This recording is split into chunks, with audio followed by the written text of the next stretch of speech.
Shalom, shalom, que le Seigneur vous bénisse. Je suis très heureux de vous retrouver. Après les fruits abondants, après la maturation, nous passons à la moisson abondante. Les fruits qui étaient abondants sont parvenus à la maturation, sont devenus des fruits mûrs. Alors, le temps est venu pour que la moisson soit faite. Un travail a débuté. Des efforts ont été faits, un entretien appuyé a été apporté et maintenant, il faut qu'on voit le résultat se manifester. Il faut qu'on fasse une projection après cette moisson pour la nouvelle saison. On a besoin de faire un bilan. Au fait, c'est ce à quoi le mois d'octobre et de novembre nous appelle. Depuis le début de l'année, à travers tout ce qui a été entrepris, tout ce qui a été fait, nous puissions voir un peu la finalité du travail. Nous puissions voir le résultat du travail. Et en fonction de ce résultat, nous nous projetons pour l'année ecclésiastique qui vient,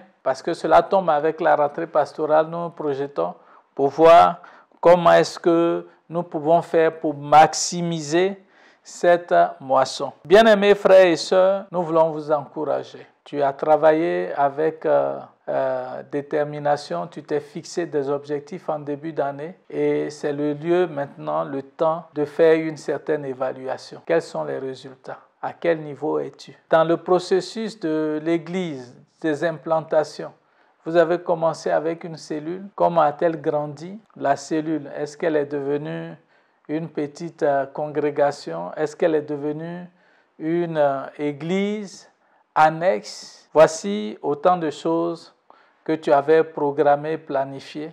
C'est de voir si tes projections sont au rendez-vous. Nous voulons encourager. Toute œuvre dans laquelle Dieu nous engage, c'est toujours pour un objectif à atteindre. Alors, tu t'es engagé en début d'année, tu as prié le Seigneur et tu lui as dit, « Seigneur, à la fin d'année, voilà là où nous voulons aller.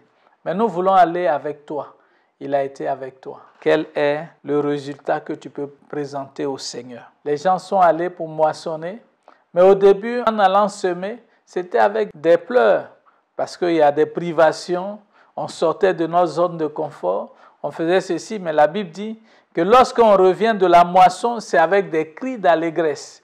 Au début, tu ne voyais pas, mais ton obéissance t'a engagé dans un certain nombre de privations, ton obéissance t'a engagé dans un certain nombre d'actions, et aujourd'hui, tu dois être à mesure d'évaluer le travail, de voir les résultats. Et le Seigneur, à la fin, dit, « Bon et fidèle serviteur, tu as été fidèle dans de moindres choses, je vais te confier de grandes. » Bon et fidèle serviteur, entre dans la joie de ton maître. Bien-aimés frères et sœurs, que ton résultat puisse amener les autres, ceux qui ont croisé les bras, ceux qui ont vu qu'ils n'étaient pas suffisamment qualifiés, ceux qui n'ont pas vu l'opportunité, que ce soit une occasion pour eux, pour se mettre en règle et pour se mettre en avant.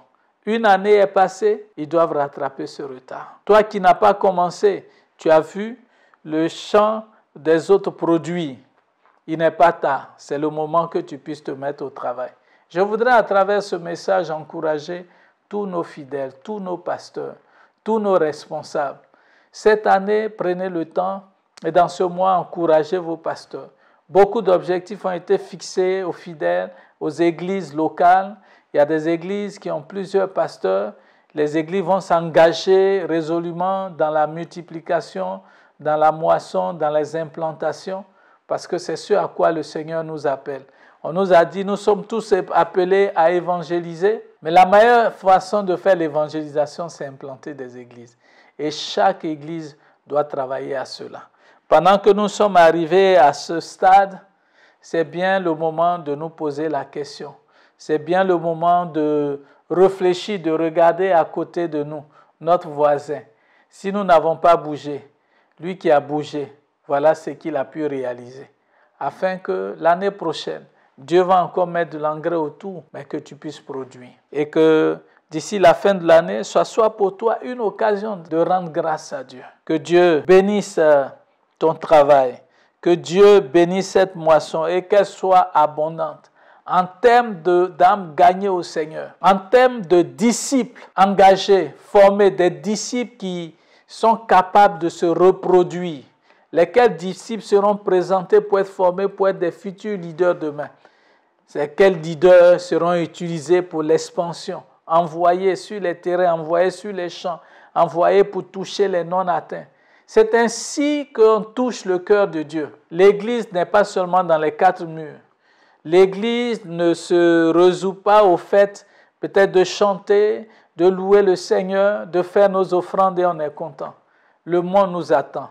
C'est la raison pour laquelle on est là. Jésus a dit, allez faire de toutes les nations des disciples, les baptisant au nom du Père, du Fils et du Saint-Esprit. Tu es appelé pour que tu sois productif, pour que tu te reproduises, pour que tu puisses toucher d'autres personnes et pour que, à la fin, plusieurs soient touchés. Jésus a dit, lorsque je serai élevé, les âmes viendront, seront attirées vers moi. Beaucoup d'hommes vont être sauvés. Et Dieu compte sur toi pour que tu sois une courroie de transmission. Et à travers ton travail, à travers ta détermination, à travers ton temps, ton zèle, ton argent, beaucoup de personnes soient gagnées. Vous regardez dans les rues, vous voyez, il y a des gens qui ne connaissent pas le Seigneur.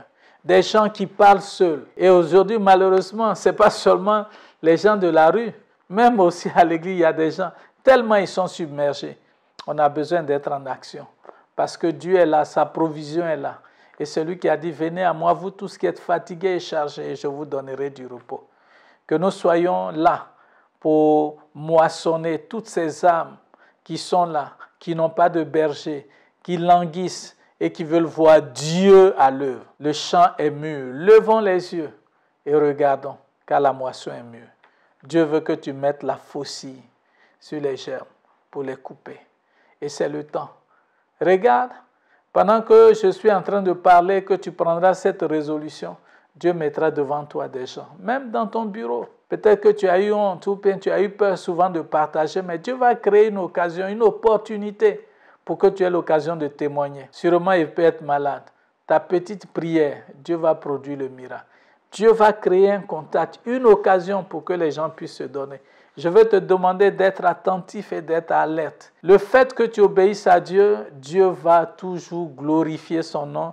Il va honorer ta foi. C'est Jésus qui a dit, allez guérissez les malades. Quand tu obéis à cette injonction du Seigneur, tu verras sa gloire se manifester. Que Dieu nous bénisse et que la moisson soit abondante dans les villages, dans la ville et au-delà.